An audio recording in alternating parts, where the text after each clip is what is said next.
میں opposition leader کا تعین یا تقرری کرنا یہ ایک کانسٹیٹیوشنل ڈیوٹی ہے۔ عمران خان کا اپنی قیادت جو ان کی فرنٹ مین اس وقت ہے اس پہ عدم اعتماد ہے؟ لگتا تو اسی طرح ہے، چکزئی صاحب جو ہیں اتنے چھوٹے آدمی ہو ہی نہیں سکتے ہیں۔ ہمارے ساتھ موجود ہے سینئر پارلیمنٹیرین شیر افضل مروت صاحب۔ مروت صاحب، قومی اسمبلی میں فائنلی اپوزیشن لیڈر کا تقرر ہونے جا رہا ہے، اس کو آپ کیسے دیکھتے ہیں؟ ایک اچھی ڈیولپمنٹ ہے۔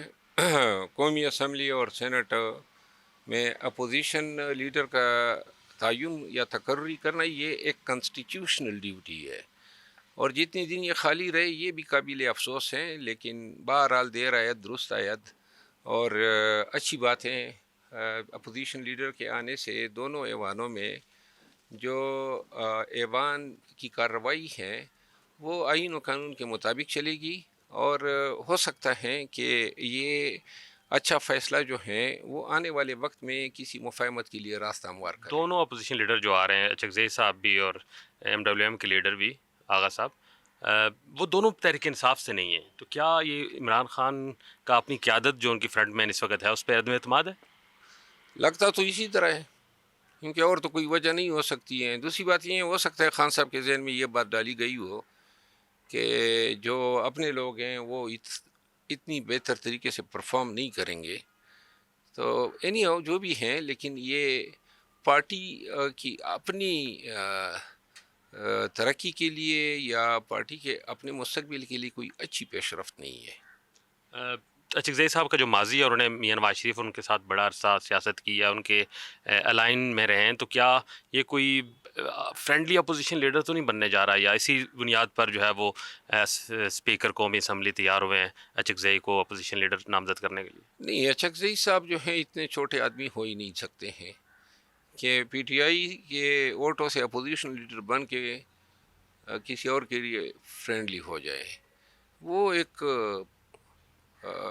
بڑے قد کاٹ کے سیاستدان ہیں، اور وہ ایسا کبھی نہیں کر لیکن وہ ایک سکتے۔ نیشنلسٹ تو ہے نا، دیکھیں تحریک انصاف ایک قومی جماعت ہے، وہ پورے پاکستان کو ریپرزینٹ کرتی ہے، لیکن چکزئی صاحب ایک نیشنلسٹ پارٹی کی ریپرزنٹیشن ہے۔ دوسری طرف سینٹ میں جو اپوزیشن لیڈر نامزد کیے ہیں وہ ایک سیکٹیرین پارٹی کو ریپرزینٹ کرتے ہیں، تو یہ سمجھ نہیں آ رہی کہ قومی لیڈر اپنے آپ کو کہنے والے عمران خان وہ ایک نیشنلزم اور سیکٹیرینزم کو پروموٹ کر رہے ہیں یا اپنی جماعت پر عدم اعتماد کر رہے ہیں؟ میرا خیال ہے کہ ہمیں اس کو قومی مفاہمت اور جمہوری اقدار کے پروموشن کے نقطہ نظر سے دیکھنا چاہیے۔ پاکستان میں نیشنلسٹ پالیٹکس جو ہیں بتدریج ختم ہوتی جا رہی ہے۔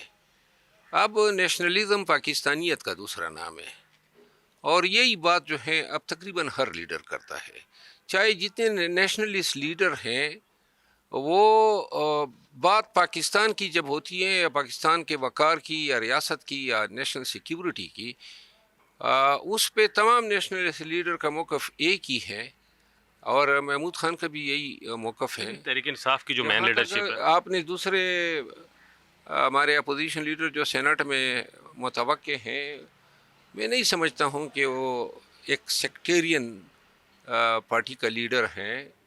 وہ ایک عالم ہیں، اسکالر ہیں، اپنے نقطۂ نظر اور اپنے مسلک سے وابستہ لوگوں کے علاوہ وہ جو بات کرتا ہے وہ فرقہ واریت نہیں پھیلاتا ہے، وہ جمہور، دستور اور آئین اور قانون کی بالادستی کی بات کرتا ہے۔ تو میرا خیال یہ ہے کہ اس بنیاد پہ ان دونوں کو ڈسکریڈٹ نہیں کیا جا سکتا۔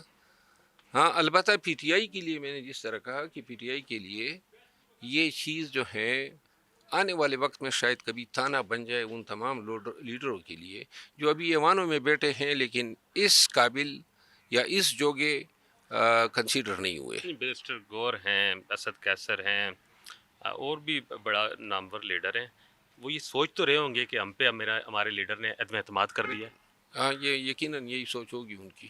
اور جو ڈوگر صاحب نے لسٹ دی ہے اپوزیشن لیڈر کے ناموں کے دستخط شدہ پی ٹی آئی کے، کیا آپ کا نام بھی ان میں شامل ہے؟ آپ نے بھی چکزئی صاحب کے لیے دستخط کیے ہیں اس لسٹ پہ؟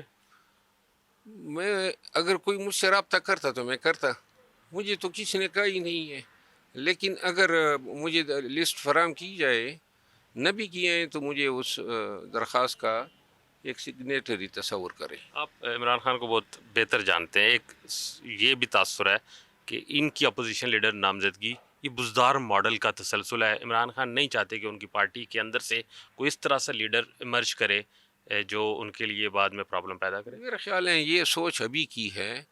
پہلے عمر ایوب خان تھے نا, پی ٹی آئی کا ہی تھا,